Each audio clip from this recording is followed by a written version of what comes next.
Hello and welcome to Sunday Politics. It's an executive priority and something that impacts on tens of thousands of people in Northern Ireland. But how can childcare costs be reduced for working families? We'll hear how the DUP hopes to help those feeling the pressure. In Dublin, the next government is on the brink of being formed. We'll have the very latest. Here, the tourism industry was shocked when a new cross-border charge for visitors was announced. Now the cost set to be increased even further. We'll have reaction to that. And with me to discuss all of that and more, the Deputy Editor of Slugger O'Toole, David McCann.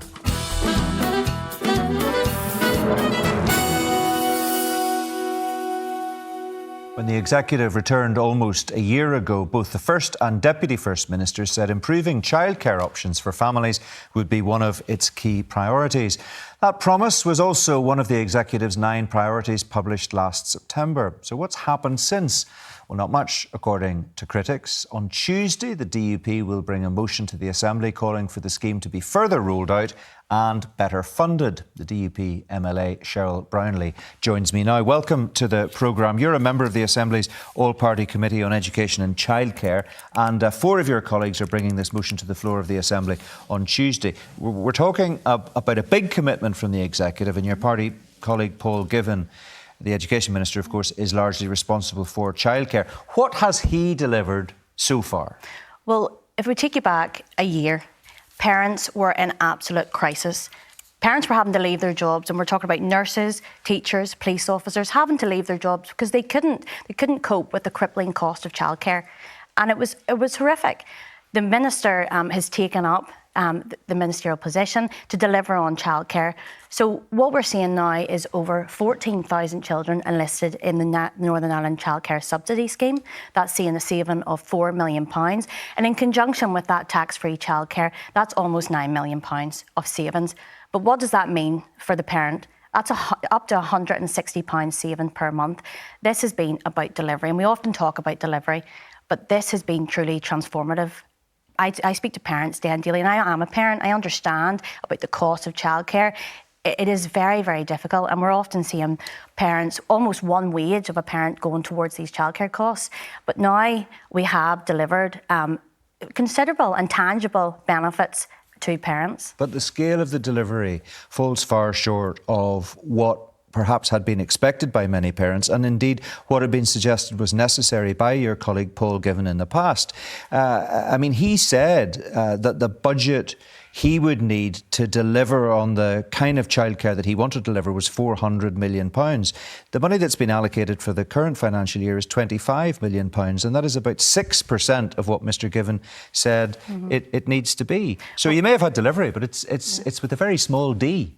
Well, he only announced there in the Assembly last week about £50 million for the 2025-26 year. So that's doubling what we had last year, which will be 12% of what he says he needs. Which is significant as well. But it's all about these, the tangible benefits to parents. Of course we want more. Of course we want to see more delivery. But if we look at the various other schemes, for example, 30 hours free childcare, in England, that only operates over term time. That's only 38 weeks a year. It's only for children 3 to 4 years of age. So there is limitations there. We deal and we operate with the best we can with the resources that we have. And that, if we prioritise everything, we deliver absolutely nothing. The Minister has absolutely prioritised childcare and significantly delivered on that. And we have to look at the tax-free childcare scheme, for instance. If Treasury expanded that, we could see a lot more savings. So we have to use everything to our means to make sure we get the best possible results for parents and, of course, childcare providers. We have a different model here to that which exists in the Republic of Ireland and in the rest of the United Kingdom. Elsewhere in the UK, families are given a number of free hours per week. Northern Ireland didn't opt for that particular model. In the Republic, the programme for government has committed to progressively reduce the cost of childcare to €200 per month per child. Parents here could only dream of numbers like that. Some people are paying more, as I understand it, you'll know more about it than I do, but paying more for childcare on a monthly basis than they're paying for their rent or their mortgage. And I think this is only a start. I think this is only a start. I would love to see this increase, and I think that is collectively within the government and the executive. This is something that we want to see increased further and further. There is no doubt that this is the start, but what we need as well is data. We need to have information. We need to understand the barriers and the limitations, and we need to overcome them. And I know the Minister has also talked about the long-term strategy, and that's very important that we have the evidence to do this. We also need to recognise the workforce. When we speak to childcare providers, there is limitations within the workforce, so we can't roll out programmes that we don't have the staff to do. It is a cross-cutting issue, and as I said, your colleague Paul Givan, the Education Minister, is taking the lead on it, but it is also very important for the Department of the Economy. And when I look at the wording of the motion that's going to be discussed on the floor of the Assembly on Tuesday, there are a number of references to the Minister for the Economy and to Invest NI.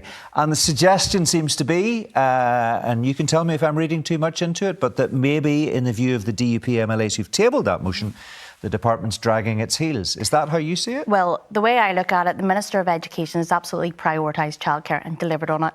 But this is cross-departmental. This doesn't just lie with the Minister of Education. Health is also involved and economy is also involved. And we know that there's limitations and struggles within the childcare sector. And the Minister of Economy, was earmarked £2 million to deliver and to find out what the issues are and how we can support that sector and stabilise that sector. Nothing's been done. So we need to understand why that hasn't been done, because people now are in a situation where they are critical, they need stabilised and they need support, and that will be for the Minister to answer. So do you think, speaking as a DUP MLA with a particular interest in this policy area, that the Minister for the Economy needs to do more? Oh, 100%.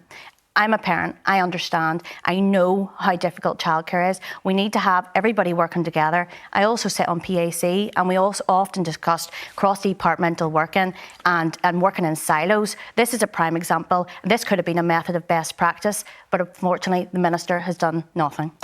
If, just finally and briefly, if you would, if politicians don't get this right, politicians in all of the departments that you've mentioned don't work together and get this right, what are the consequences? Parents are going to have to leave work. Parents will have to leave work. I've been in a situation myself. I was co-opted here in September. By November time, my son was very ill, and we really struggled in terms of childcare. And that's the reality for parents. And it's a reality for so many here in Northern Ireland. We need to get this right. We need to support parents and we need to improve. And this is only the start. We've done well, but we need to do so much more. OK, we need to leave it there. Cheryl Brownlee, good to have you in the programme. Thank you very much indeed for coming in to join us. Let's have a first word with my guest of the day, David McCann from Slugger O'Toole. Well, it is a big issue for a lot of families. It is, of course, David, one of the executive's 9 pledges. Does it seem to you that the progress that so many people feel needs to be made is being made? I think the problem is that the executive appears to be falling back into bad habits. You know, for example, where one party holds one department and another party holds another, and they're basically pitching off against each other. I think, look, Cheryl's absolutely right. I mean, this is a big issue for parents. It's a major hindrance to our economy. In fact, many parents already are. In fact, I know some of my own family have scaled back the amount of work that they do. They're working part-time instead of full-time. Why? Because they can't afford the childcare costs to go full-time. So parents are already making these decisions. And again, I think the executive, along with health, I think they will sink or swim on their performance on this issue because it's impacting across the economy. Well, if it's one of the executive's 9 key priorities, and if Paul Givan said £400 million is the kind of budget we need to be looking at to deliver at the level we need to deliver at, and he's got, at the minute, 25 million, 50 million next year, 6%, 12%, that's a drop in the ocean compared to what's actually required. So, you know, does 12%, which is double this year's funding, constitute it being a priority in your view? Well, no, in essence. But then again, this is the problem with the executive, is that, you know, Cheryl made the statement there, if you prioritise everything, you end up delivering nothing. That's where the executive has gone wrong in the past. Well, you've got to prioritise your priority. You've got to prioritise, exactly. And that was the issue. Look, we had this debate about the programme for government. People were saying, well, this thing isn't it and this thing isn't in it. Look, if they end up prioritising everything, nothing will happen. Paul Givan is essentially going to have to make a decision about whether he essentially prioritises this. But then there are demands on education with school builds and hiring more teachers. OK, in 15 seconds, does this motion potentially lay bare a tension between the DUP and Sinn Féin on a key policy priority? Yes, because it's who essentially leads on it for the DUP. Economy need to do more. And again, Sinn Féin, I imagine, will be saying back, no, Paul Givan needs to do more. OK, well, we may indeed hear a response from the Department for the Economy and perhaps the Department for Health in due course. Certainly this is going to be debated by MLAs on the floor of the Chamber on Tuesday, and we look forward to hearing what they have to say. David, for now, thank you very much indeed. Let's head south now, where things are moving towards the formation of the next government. The Press Association's Gráinne Ní can bring us right up to date. Welcome to the programme, Gráinne. Fine Gael's holding meetings across the country. Fianna Fáil will hold a special Ardèche this afternoon. Is ratification a formality at this stage? Yeah, I think a lot of the analysis of how the talks have gone between Fianna Fáil, Fine Gael and two separate groups of independents is that they were smoother than expected. And I think part of that is Fianna Fáil and Fine Gael have spent 4 years in government already. They received an emphatic mandate from the public, and that is a clear sort of continue as you were mandate from the public. And so ratification seems all but, a certainty by the parties, particularly as the programme for government doesn't include maybe the same difficult concessions there were for the parties when agreeing with the Green Party the last time. The independents, a lot of them are former Fianna Fáil, Fine Gael members who defected, and so there is a much more smoother path to a government this time around. So we're going to see a bit of musical chairs in terms of the top jobs. Micheál Martin will return to the Taoiseach's office on Wednesday. Simon Harris will hold the Taoiseach's post for the first part of this government. But I mean, policy-wise, we might struggle to find very much in terms of difference between this new government and what we've seen over the last 4.5, 5 years. No, and if you look at the most important issue for voters based on the exit poll of the general election, it was housing, and they are not changing their housing minister, is the reports, or what the reports indicate, which is telling about how confident the Fianna Fáil and Fine Gael parties feel that the plan that they have is working, albeit there will be a bit of an extra oomph in this new programme for government, and a bump on goals and targets for how many houses a year they are going to achieve, and focus on tackling those rising homeless figures. They've increased by 5,000 people since the last general election, so they will want to target them. But it does indicate that they are pretty happy with their plan. There will be another, as you say, a change around of figures. They will want to reward ministers who were out seen fighting for the coalition. So Jennifer Carroll McNeil is looking for promotion, or is, I suppose, earmarked for promotion to health. There is also talk of Martin Hayden becoming Agriculture Minister, Jim O'Callaghan, who really fought hard for Fianna Fáil to get the Justice portfolio before and during the election. He is among the names in the mix for taking that Justice portfolio. Helen McEntee, who's the Fine Gael Deputy Leader, and there's a lot of reports that she is moving to Enterprise. So They will give the government a refresh, but it will be a lot of the same figures. And there are a lot of, let's say, colourful characters who are going to be in and around this new coalition government as well, because Michael Lowry, the former Fine Gael TD, who's now an independent, led negotiations on behalf of the Regional Independence Group, though he's not expected to be in government himself. He is a politician with a colourful past. The Healy-Raes are going to be in there. One of them, we understand, is going to be a junior minister. Those are not necessarily individuals before the election that people would have expected to be in positions of such influence. No, and I think a lot has been asked about Michael Lowry's involvement in the government, in particular, as you mentioned, a colourful past. The Moriarty Tribunal and the McCracken Tribunal made findings against him, which he disputes. The Moriarty Tribunal in particular labelled actions made by Lowry as profoundly corrupt. Michael Lowry says that is not true and disputes that. But it does raise questions for Micheál Martin, for example, who, when that report those findings from the tribunal came out, Micheál Martin was very critical of Michael Lowry, said no government should have any dealings with him, and now he is involved in Micheál Martin as Taoiseach's government. And what he says to that is he was voted by the people of Tipperary. He has a mandate we cannot ignore, not just one, but he has been emphatically re-elected in every general election he has contested since those findings have come out. So they're saying that is up to the people of Tipperary and North Tipperary, and they have given us an answer. In relation to the Healy-Raes, I think Miriam Lord in the Irish Times said it was buy one, get one free by giving Michael Healy-Rae a junior ministry, reportedly in the Department of Agriculture. You win the support of his brother Danny Healy-Rae, most likely as well. And so that is why the government have tagged them on to the original group of independents that they were negotiating with. But yeah, it will also silence a vocal critic in the Dáil as well for the government, which is always useful. And just finally, we've less than a minute left in this conversation. I just wanted to ask you about what tactics you imagine Sinn Féin is likely to employ in the next Dáil. It is now obviously the lead party of opposition, had hoped it would be in government, had a solid election result, a good election result, you could say, but still nowhere near good enough to be in government. Where does all of this leave Mary Lou McDonald and her colleagues?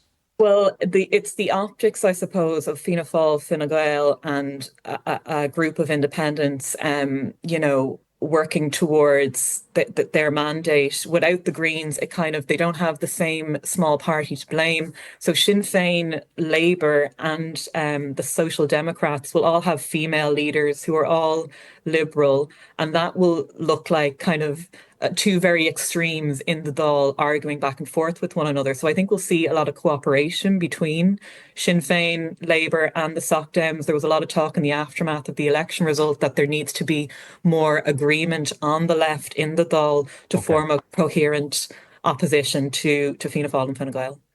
Interesting week ahead for sure. Grania, good to talk to you. Thanks very much indeed for joining us on the programme. Let's hear from David, who's been watching things in Dublin very closely. What do you make of it? Well, it's been an easy path to forming a government. I don't think that was much of a surprise. I think one of the things that really jumped out at me about the programme for government was just how much of a continuation on it's been from the previous government's agenda. They really haven't made any real effort to really show that there's some new agenda or that there's some new thinking. It really is just continuation. Although it is very aspirational. Jennifer Bray in the Irish Times pointed out the word explore appears 34 times and examine 86 times in the new programme for government. That's not a promise to deliver. That's a promise to hope to deliver. Yeah, exactly. And look, in terms of programme for governments contain this. Ours contains plenty of that up here.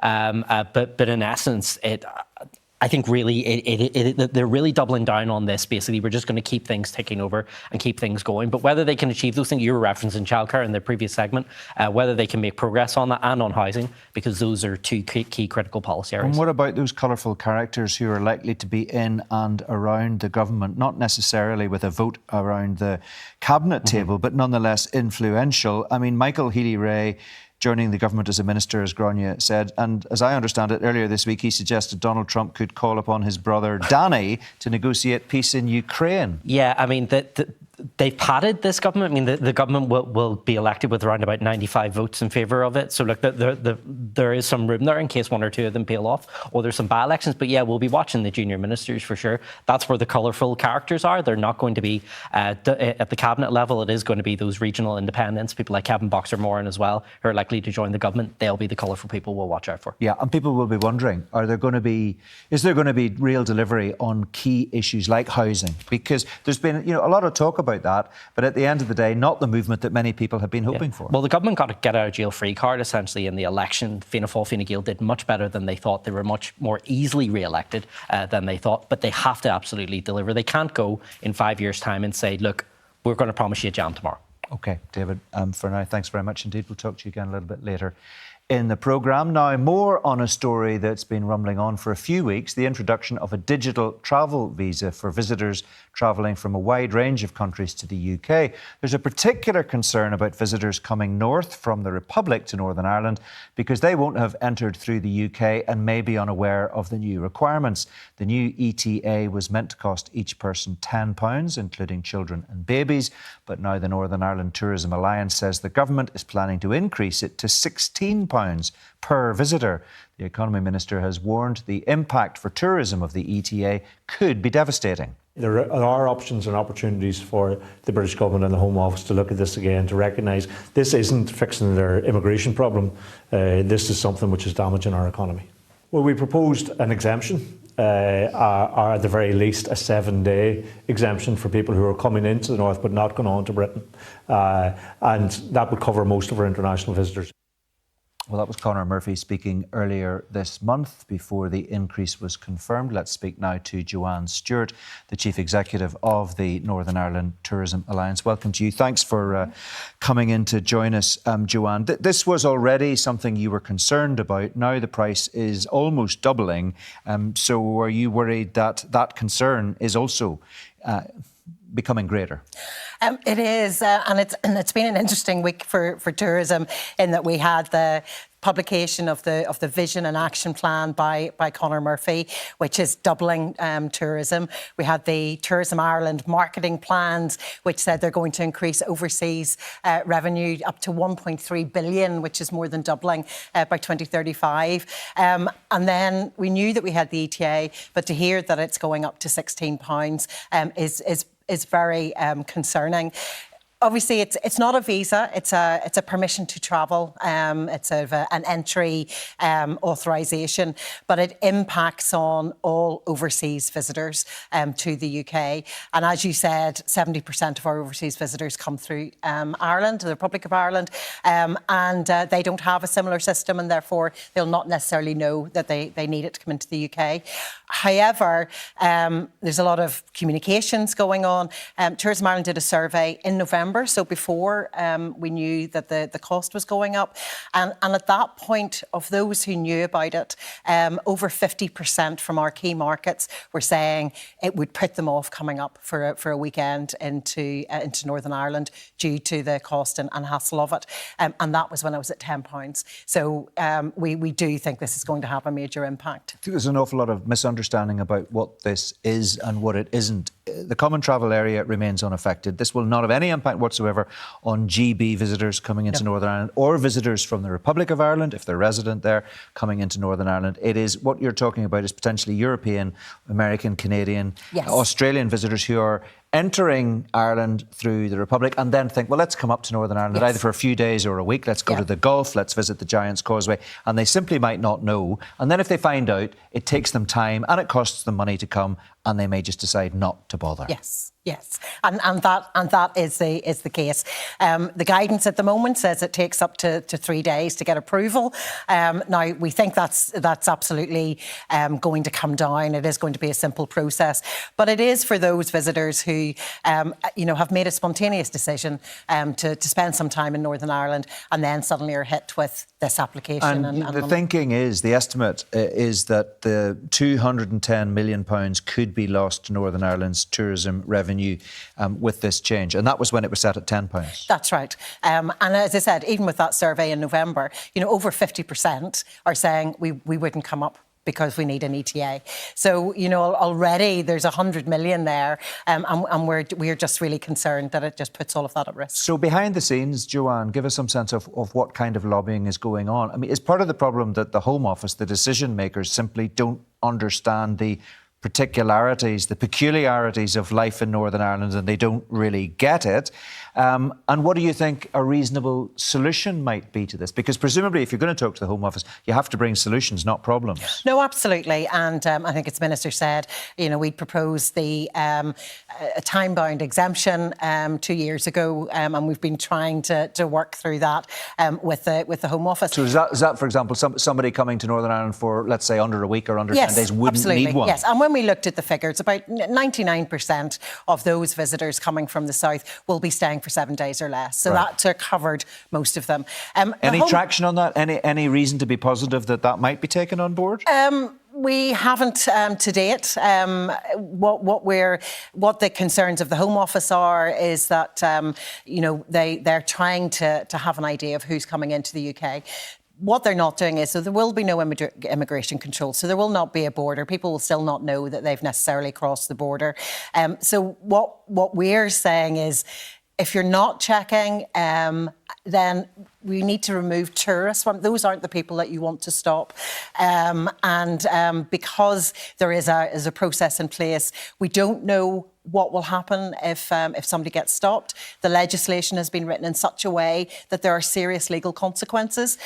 Will somebody be stopped? We don't know what happens if somebody has an accident, somebody needs to go into hospital. There are just too many what ifs at that moment, and we cannot take the risk that a tourist is going to end up being deported from Northern Ireland. OK, well, we look forward to seeing what movement there is on that in the weeks and months ahead. You mentioned the 10-year action plan that's been announced, sets a strategic goal that tourism expenditure from overnight visitors will exceed, I think it's £2 billion by 2035. So that's very positive and aspirational and hopeful, I suppose. We've now got this ETA issue coming down the tracks at us. We've got a VAT differential coming down the tracks, 20% in Northern Ireland, 9% in hospitality in the Republic of Ireland. And then we've got national insurance contributions about to go up as well for employers. It's a bit of a perfect storm, potentially, isn't it? Well, it is. We have got our challenges, but there are opportunities. There's been a lot of investment made in tourism. The Minister has started to put right the funding to Tourism Ireland. So, we're going to see more promotion. But there are challenges. I mean, and certainly the budget, the UK budget, has not helped any businesses, particularly here in Northern Ireland.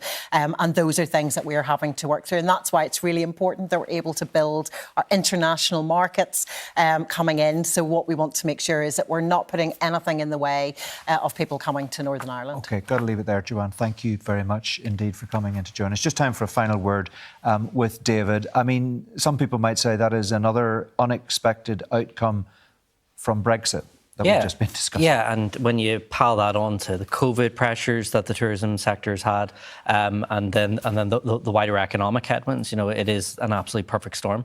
And ultimately, I think that Northern Ireland is once again being collateral damage to a wider immigration debate in the UK, and the consequences of how this works on the ground back here just haven't been thought through.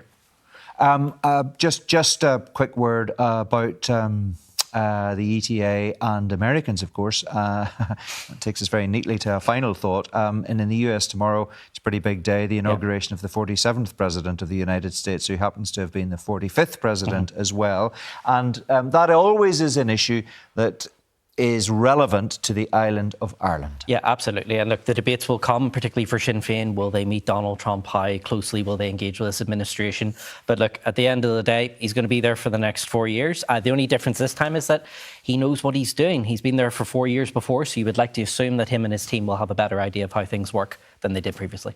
Can you see any specific implications for Northern Ireland? Well, I think just the American interest in Northern Ireland will essentially drain away. That interest we saw with Joe Biden, that was a personal interest, that will drain away, and Donald Trump will not show anywhere near the same amount of interest. OK, we've got to leave it there. David, as ever, thank you very much.